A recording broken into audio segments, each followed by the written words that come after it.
Mesdames, Messieurs, bonsoir. Bienvenue à cette dernière édition des Jours ouvrables sur Equinox Télévision. À la une de ce journal, sécurité sociale, Grégoire Oona frappe du poing sur la table. Le ministre du Travail et de la Sécurité sociale somme les patrons d'entreprises privées d'affilier leurs employés à la Caisse nationale de prévoyance sociale. Il souhaite ainsi mettre un terme à l'emploi précaire dans ce secteur d'activité au Cameroun. Grégoire Oona était dans la ville de Douala ce jour. Enfin, fête nationale de la jeunesse, le discours du chef de l'État à la veille de cet événement devrait être axé cette année sur l'éducation et l'emploi. C'est du moins le vœu de certains jeunes dont on a tendu le micro dans la ville de Douala. Nous allons les écouter dans ce journal. Et j'annonce que nous aurons comme invité en deuxième partie de ce journal le professeur Dieudonné Oyono, qui est le recteur de l'université de Douala. Il est d'ailleurs déjà sur ce plateau. Professeur, bonsoir. Oui, bonsoir. Et nous allons aborder avec vous des questions d'infrastructure dans cette institution universitaire. Oui, tout à fait, à la suite d'une émission qui a été diffusée dans cette télévision. Je voudrais apporter à l'intention de ceux qui nous écoutent des précisions sur la situation infrastructurelle à l'université de Douala. Nous vous donnons rendez-vous à la deuxième partie de ce journal.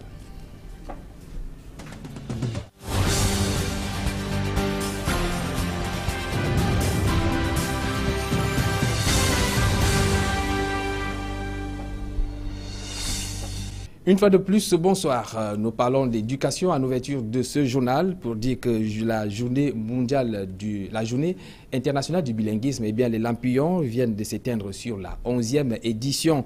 Cette célébration, une célébration qui aura permis aux jeunes Camerounais de cerner l'importance de s'exprimer en français et en anglais. Les précisions avec Emmanuel Diop et Yannick Mbazoa.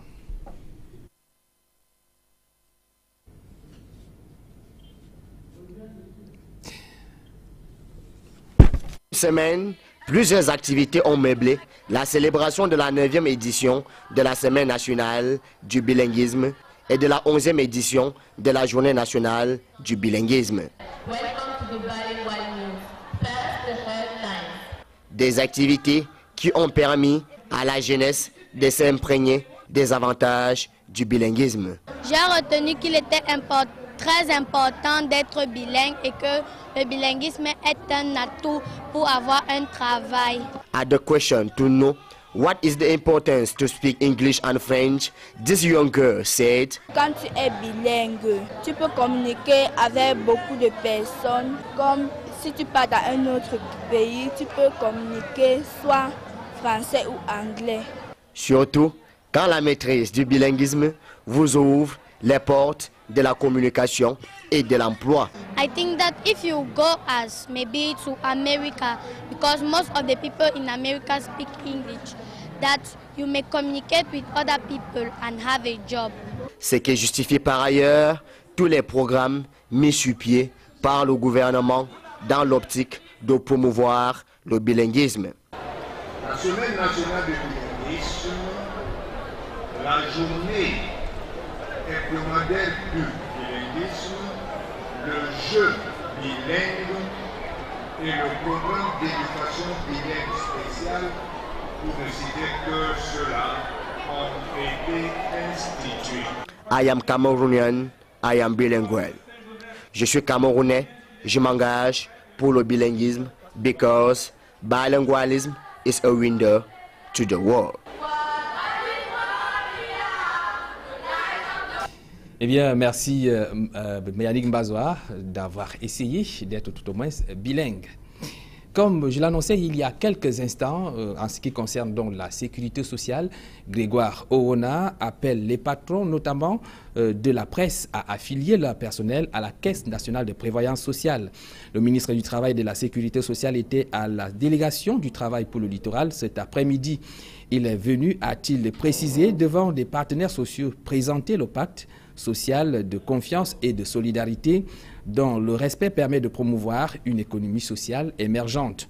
En présence du gratin administratif de la région du littoral, des patrons d'entreprises et d'autres responsables d'organisations syndicales et patronales, le ministre du Travail et de la Sécurité sociale a dit son engagement d'œuvrer pour l'amélioration des conditions du travailleur.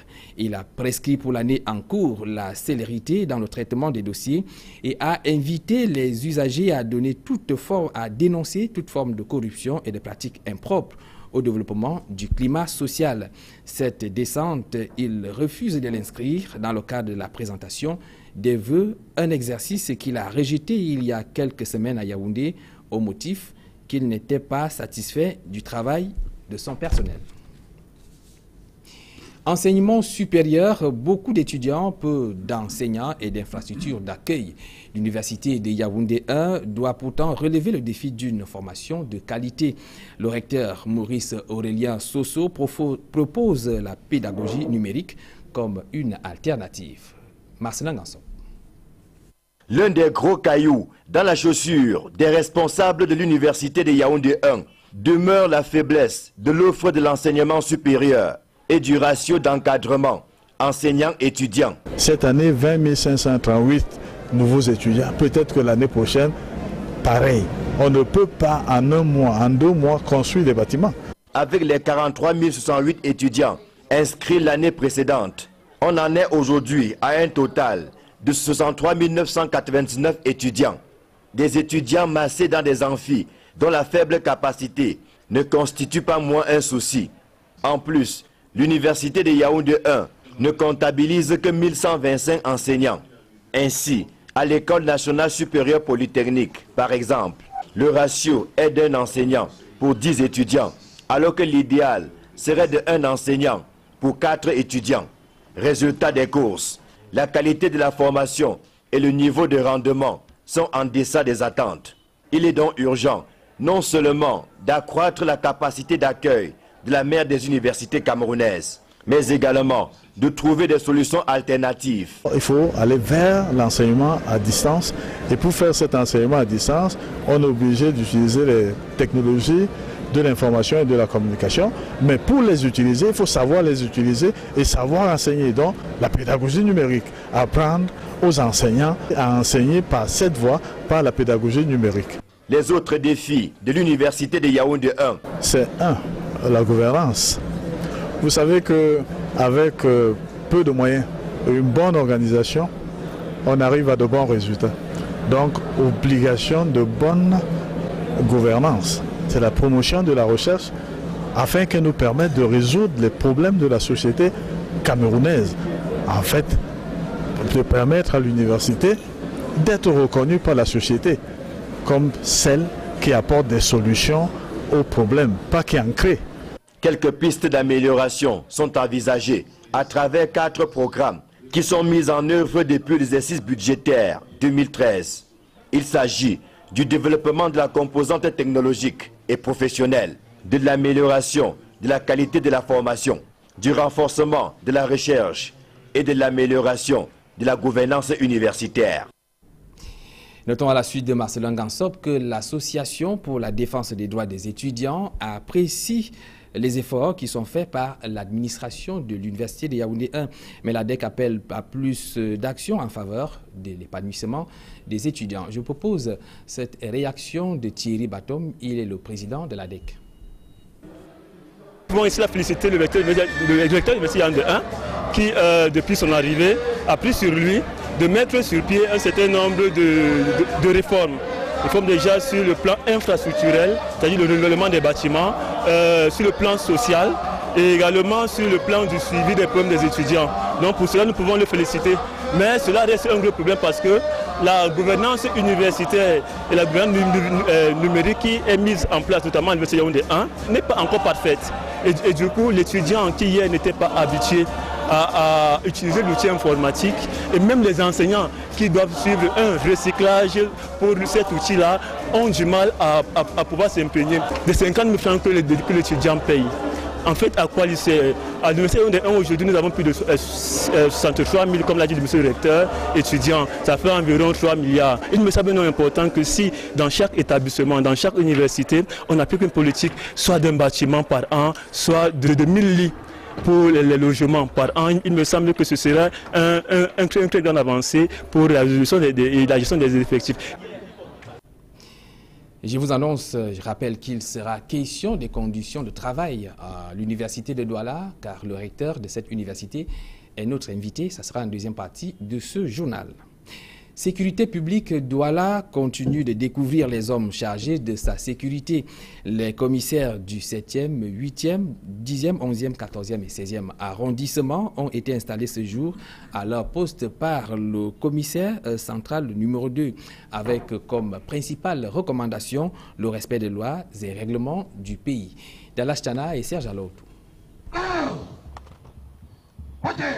24 heures après sa prise de fonction comme commissaire central numéro 2 de la ville de Douala, le commissaire principal Alain Sommet va à son tour procéder à l'installation des commissaires du 7e, 10e, 11e, 14e et 16e arrondissement placés sous son autorité. Pour chacun, il demandera aux fonctionnaires de police le respect de la hiérarchie. Vous lui obéirez à tout ce qui vous commandera pour le bien du service, l'exécution des règlements et l'observation des lois de la République. Ces 6 nouveaux responsables des commissariats de sécurité publique sont tous des hommes d'expérience en provenance qui des services centraux de la délégation générale à la Sûreté nationale ou encore des services déconcentrés. En provenance du groupement mobile d'intervention numéro 10, le commissaire principal Yoko annonce les couleurs. Nous avons les moyens, la volonté, n'est-ce pas, d'aller chercher les malfrats dans leur dernière cachette. Les populations ne peuvent que se montrer rassurées. Ça augure un espoir pour la sécurité par rapport au grand banditisme que nous connaissons tous. Nous avons constaté que beaucoup de jeunes sont entrés et ça nous fait plaisir. Nous serons toujours auprès d'eux et nous pensons que nous allons remonter, rehausser l'éclat de Douala 3e. Bravo à tous ceux qui ont eu la promotion et qui ont eu la chance d'être nommés et qui se mettent directement au travail. Au travail donc. Mais avant cela, commissaire principal Yoko.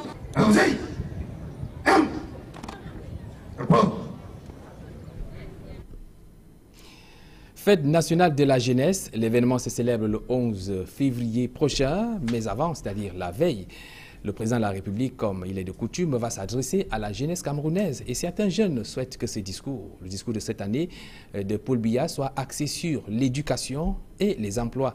Ce sont des jeunes qui s'expriment dans ce reportage de Warren Zede et Sandine Yamga.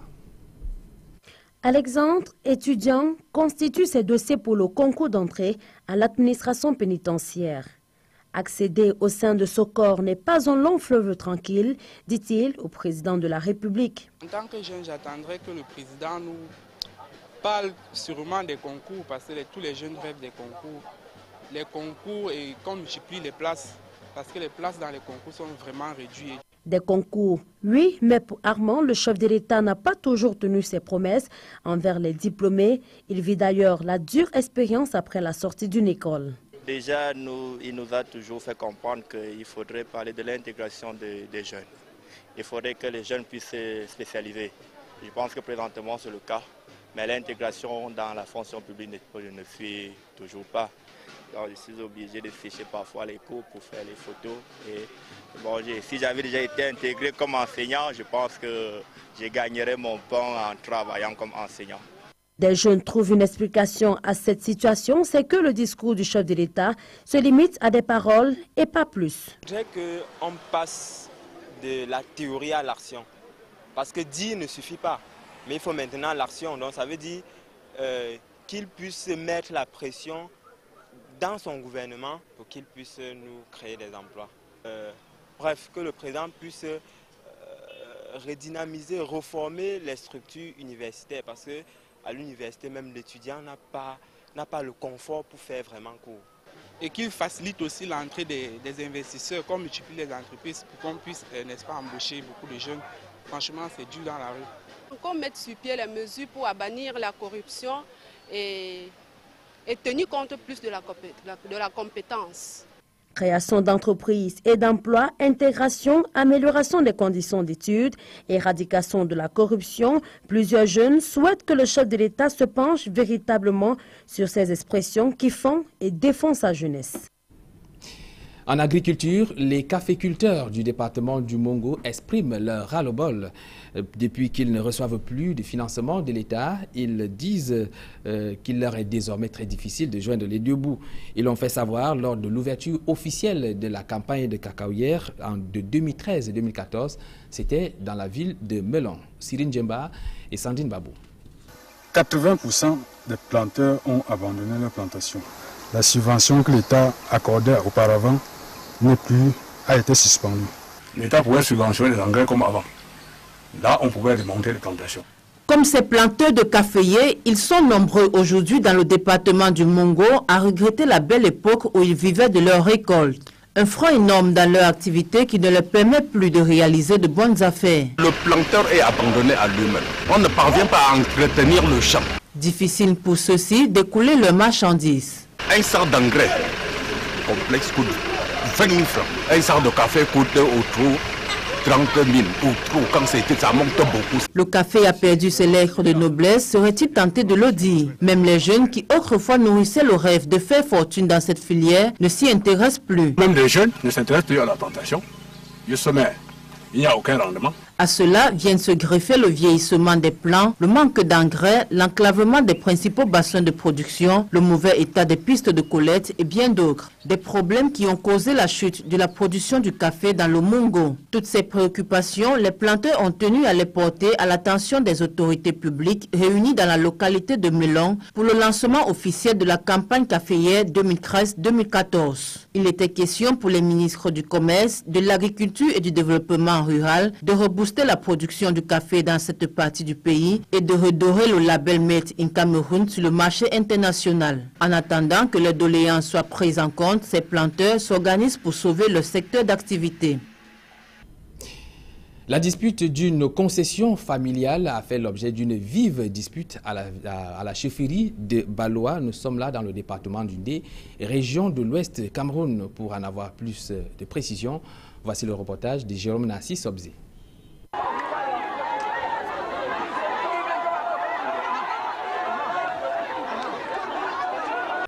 Les querelles de chefferie sont devenues monnaie courante dans l'arrondissement de Tonga, département du Ndé. Nous sommes ici dans le village de Baloa, à plusieurs kilomètres du centre-ville de Tonga. C'est une ambiance inhabituelle qui règne ici en cette matinée. Sa Majesté Toukamba Kop, le nouveau chef du village, laissé par son défunt père, le regretté Mbachou Martin, veut reprendre le contrôle de l'une des maisons de sa chefferie. Il est malheureusement repoussé par l'occupant de la maison, qui n'est autre que l'une des femmes de son regretté père, qui estime que cette case lui revient de droit. La veuve du chef, née Madame Vite Brigitte, a dit que cette concession l'appartient, alors que c'est faux. C'est la chefferie et non la concession de la femme, monsieur le journaliste. Tout serait parti d'une assignation de déguerpille qu'aurait servi la juridiction du Ndé au nouveau chef qui tentait de faire le tour du propriétaire. Le terrain fait suite donc à une assignation de déguerpille qu'on a servi au chef. Et cette assignation est une assignation qu'on a jugée, n'est-ce pas, apparentée. Alors que cette construction, c'est la chefferie. Et comme mon frère vous l'a dit, le chef est parti de Maham. En 81, quand il a été intronisé, pour venir habiter la concession de son père, Toukam Mbako. C'est une concession chefale. Ce soulèvement des populations du village de Baloa a poussé les autorités compétentes à redescendre sur les lieux afin d'ouvrir une nouvelle enquête. Il est à noter que le nouveau chef, Sa Majesté Toukamba Kop, est le 5e fils de la première femme du regretté Mbachou Martin. En attendant connaître la suite de ce feuilleton à sensation, le village de Baloa, dans l'arrondissement de Ntonga, est désormais en ébullition. À l'étranger, le gouvernement sud-soudanais a critiqué l'autorité intergouvernementale pour le développement contre ce qui est décrit comme une violation à l'accord de cessez-le-feu signé le mois dernier entre les rebelles restés encore fidèles à l'ex-vice-président Riek Machar. Les précisions avec les confrères de CCTV. Mercredi, le ministre de l'Information du Soudan du Sud a déclaré, contrairement à l'accord signé à Addis Abeba, que le gouvernement n'avait pas été inclus au comité technique joint de l'IGAD. Par ailleurs, le gouvernement a déposé plusieurs demandes à l'ancien vice-président Riek Machar en marge des discussions prévues la semaine prochaine. Un porte-parole présidentiel a déclaré aux journalistes à Kampala que Machar devait d'abord dénoncer la rébellion avant de pouvoir entamer les négociations. Nous ne voulons pas que l'IGAD entre en violation avec notre cessation des hostilités. D'abord, vous êtes en violation avec la clause de cessation des hostilités. Le GDC n'est pas encore fait et nous sommes censés en faire partie. Si une équipe avancée vient ici, elle doit nous inclure. Et en tant que telle, en République du Soudan du Sud, nous ne sommes pas d'accord avec ce que l'IGAD fait. Nous avons signé la cessation des hostilités avec un mouvement qui se fait appeler l'Armée de libération du Soudan du Sud.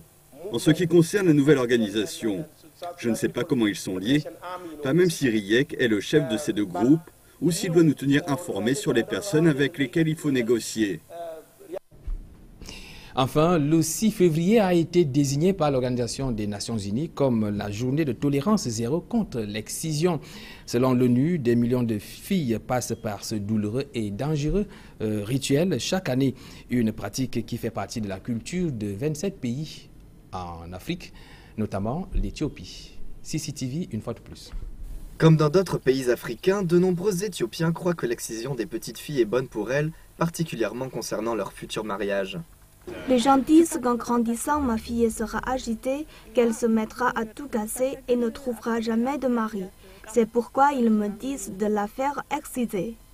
Leila Chekour, 28 ans, a été elle-même victime d'excision. Elle ne l'infligera cependant pas à sa fille et un nombre croissant d'Éthiopiens partagent cet avis. Les données des centres sanitaires indiquent une baisse de 90% des cas de mutilation génitale féminine au cours des 10 dernières années. C'est un énorme succès pour un pays où environ 3/4 des femmes adultes sont passées par ce rituel. Le pouvoir est déterminé à mener la campagne pour faire changer les attitudes. Jusqu'ici, les campagnes d'éducation sanitaire à destination des parents et de la société afin que cessent les pratiques de mutilation génitale ont été un succès. Nous avons même eu recours à différents médias afin de sensibiliser et d'avertir du danger de l'excision. Avec le soutien de l'UNICEF et d'autres agences de l'ONU, des activités ont été mises en place en Éthiopie. Elles visent à transformer la norme sociale au niveau communautaire, là où la communauté peut agir elle-même et discuter de la question des pratiques traditionnelles dangereuses. Toutefois, le pouvoir reconnaît qu'il reste encore énormément à faire. Il s'est engagé à poursuivre sa campagne contre l'excision. Dans quelques instants, je vous invite à vous joindre à nous dans le cadre de la deuxième partie de ce journal avec le recteur de l'université de Douala.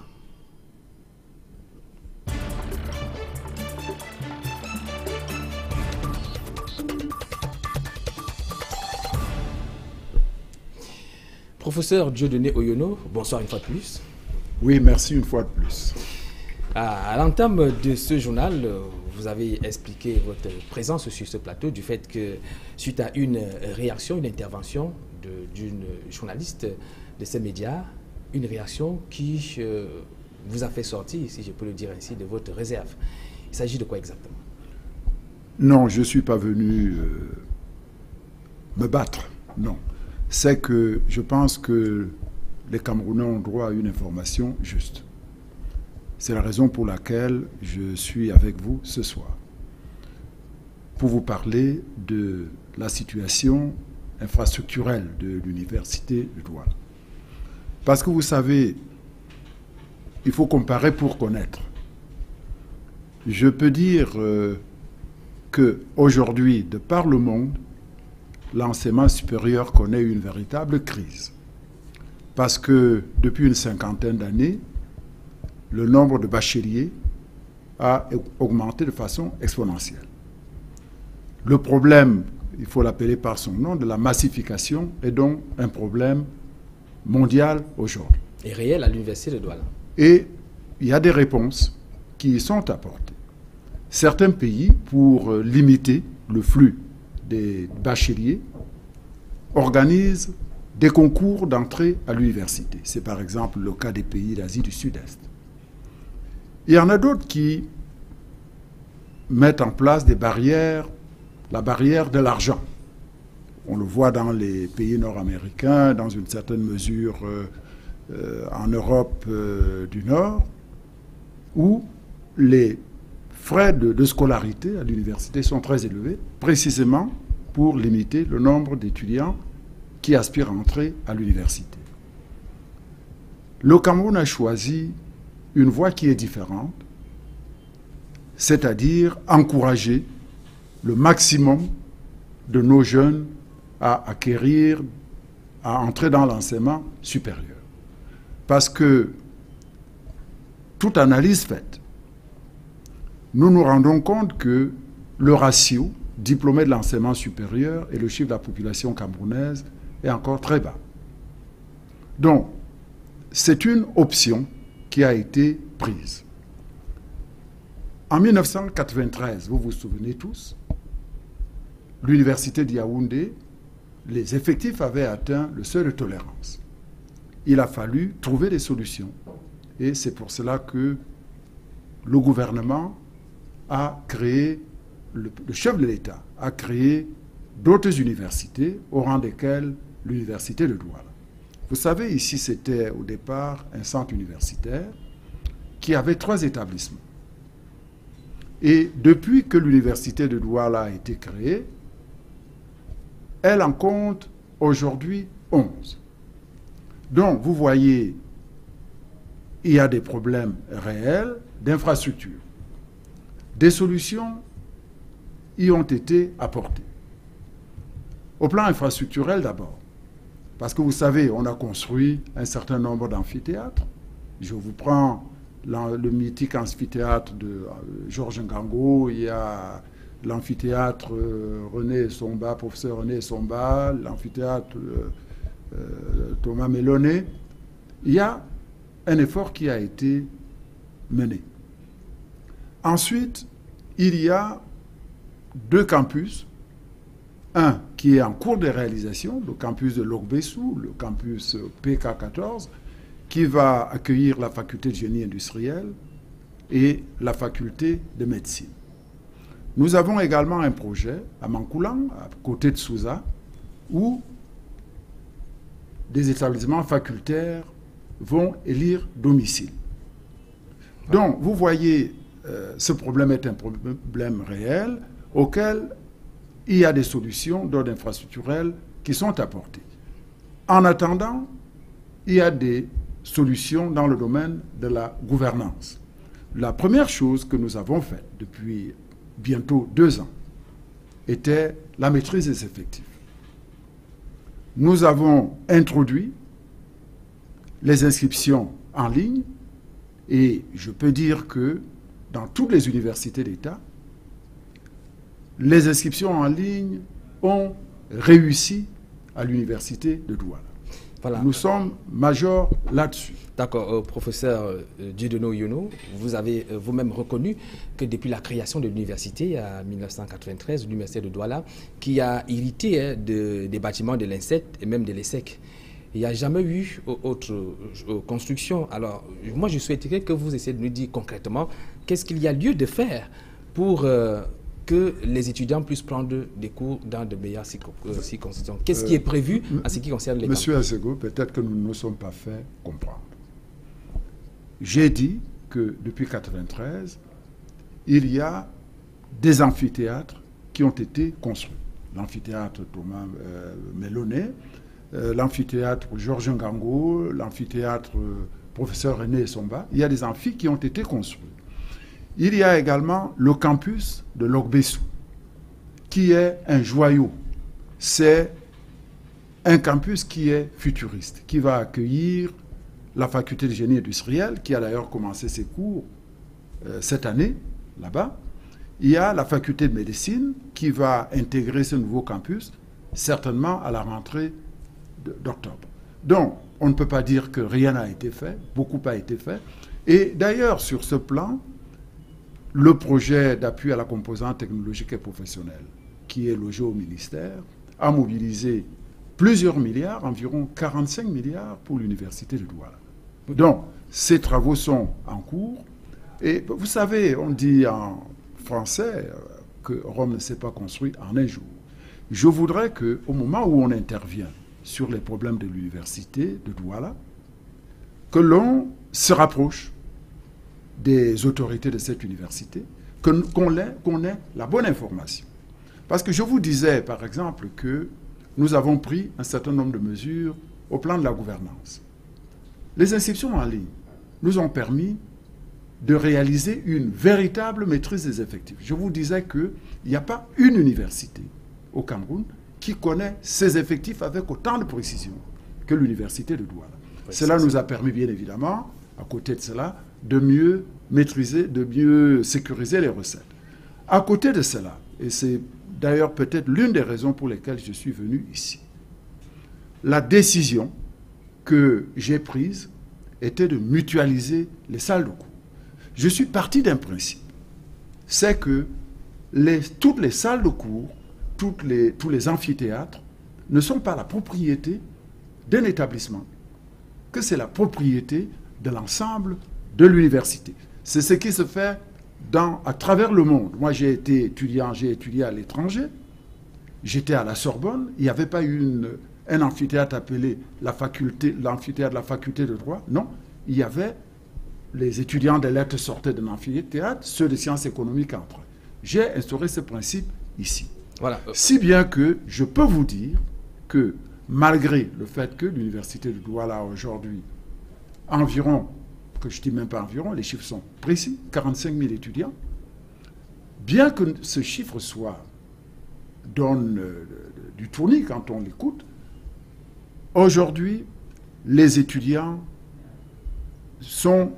il y a un système rationnel de distribution des salles qui fait que tous les étudiants peuvent suivre leurs cours dans les salles de classe, ils peuvent suivre leurs cours dans les amphithéâtres. Donc, ce n'est pas l'image noire qu'on a voulu présenter. Non, les étudiants suivent leurs cours parce que, je le répète, le système que j'ai mis en place est un système de mutualisation. Voilà, évidemment, il y a d'autres progrès qu'il y a à faire. On ne peut pas nier qu'il n'y ait pas de problème. Voilà, mais je dis que quand on présente l'université de Douala, il faut se rapprocher de l'administration. D'accord. Est-ce que 23 ans, un peu plus de 20 ans après la création de l'université, quand le déroulement des examens est impacté par l'insuffisance des salles de composition, est-ce que ça ne pose pas un réel problème d'expansion? Et puisque cela rentre notamment dans les projets de l'université que vous dirigez, qu'est-ce qu'il en est du projet d'expansion de l'université? Non, je vous ai dit que nous avons deux projets majeurs et un est en cours de réalisation.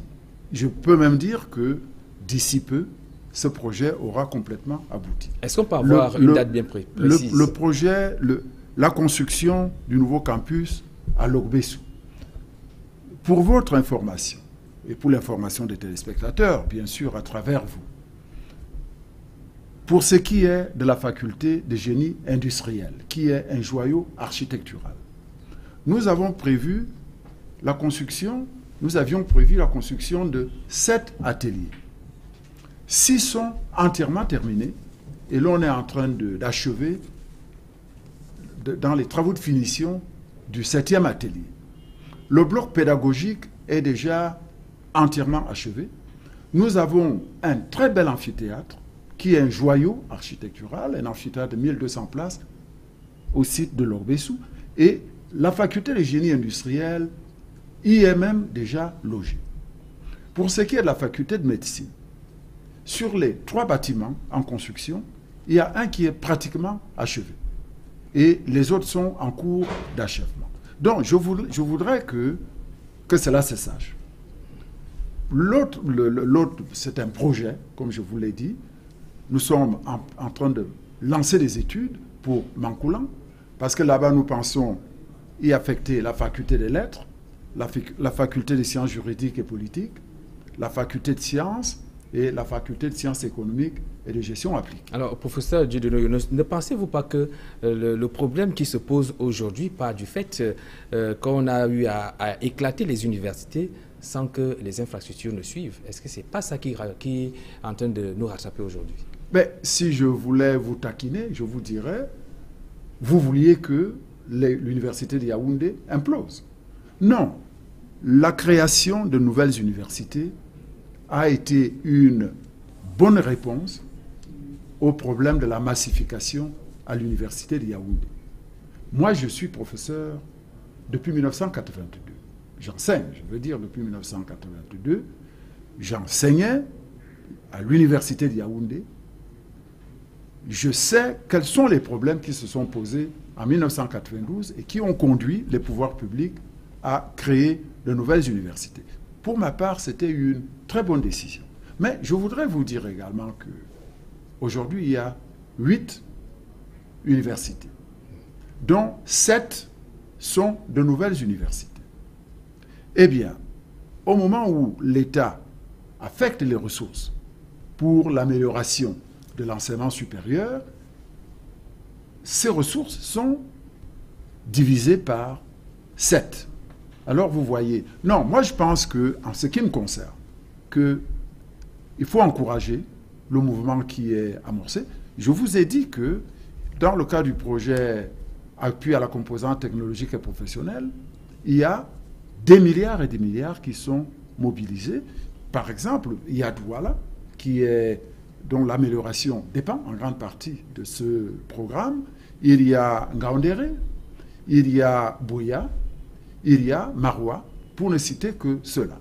Donc, je pense que je reviens à ce que j'ai dit, qui me semble fondamental, que quand on fait une chronique, par exemple, sur une institution, la bonne démarche est de venir dans cette institution, d'interroger les responsables qui vont mettre à votre disposition tous les documents nécessaires. À ce moment-là, vous avez la latitude de juger. Mais je vous assure que si cette démarche avait été faite, cette chronique n'aurait pas pris le ton qu'elle avait. Alors, vous faisiez tout à l'heure allusion à un terrain acquis par l'université à Mankulan, c'est à Souza. Est-ce que vous avez fini avec il se posait un problème d'indemnisation avec les populations locales? Est-ce que vous avez réglé toutes les indemnisations? Non.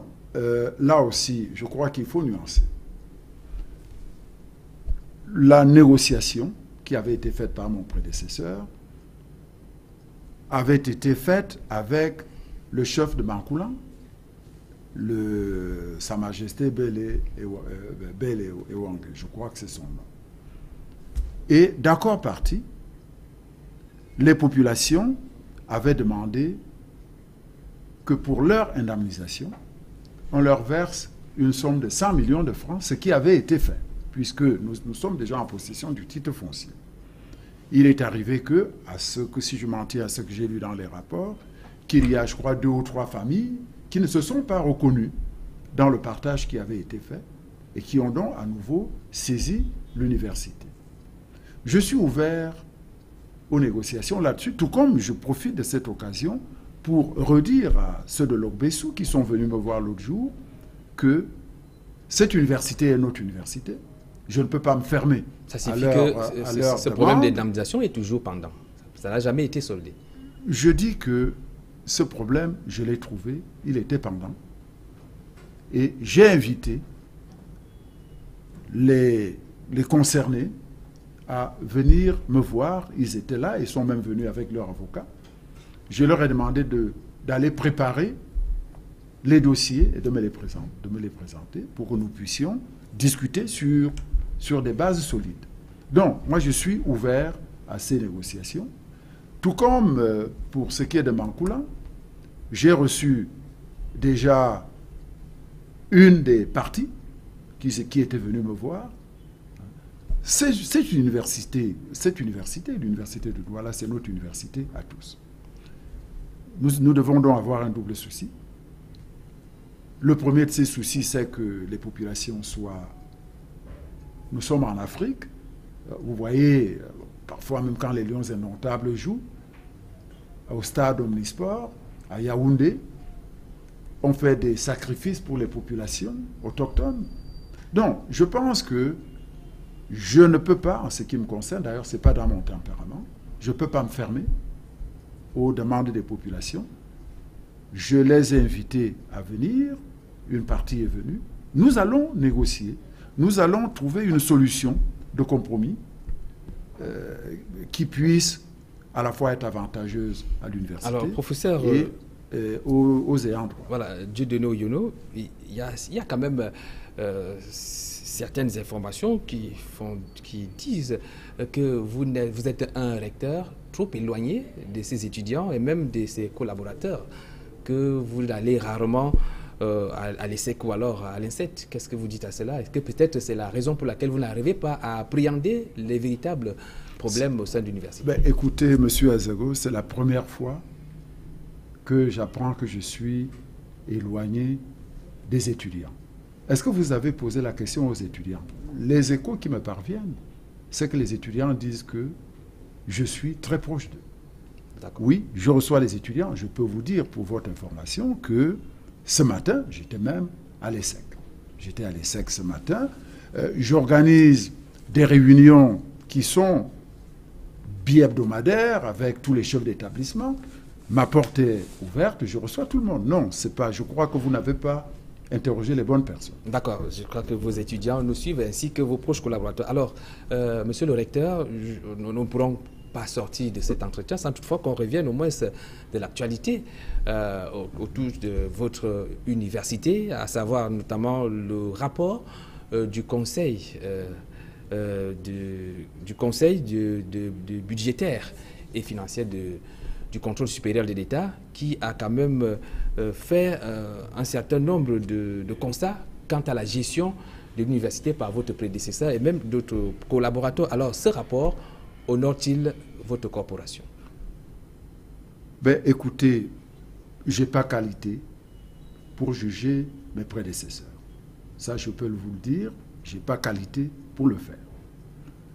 En revanche, ce que je peux dire, c'est que au vu de ce rapport, nous allons tout faire pour que l'université soit mieux gérée. C'est tout. C'est tout ce que je peux vous apporter comme réponse. Alors, vous avez l'impression que vos collaborateurs ont été jetés en pâture, ou alors que les résultats, ou alors le constat fait par cette commission n'est pas vrai? Je n'ai pas qualité pour juger ni mes prédécesseurs, ni mon prédécesseur, ni le contrôle supérieur de l'État. Merci, professeur Dieudonné Oyono, recteur de l'Université de Douala, d'avoir répondu à cette invitation. C'est moi qui vous remercie. Je vous dis que les portes de l'Université de Douala vous sont ouvertes et que, par tempérament et par conviction, je suis un homme qui est ouvert à toutes les sollicitations. Bien compris. Mesdames, Messieurs, c'est ici que nous mettons un terme à cette édition d'information. Merci d'avoir été en notre compagnie. Nous vous souhaitons un bon début de week-end à toutes et à tous.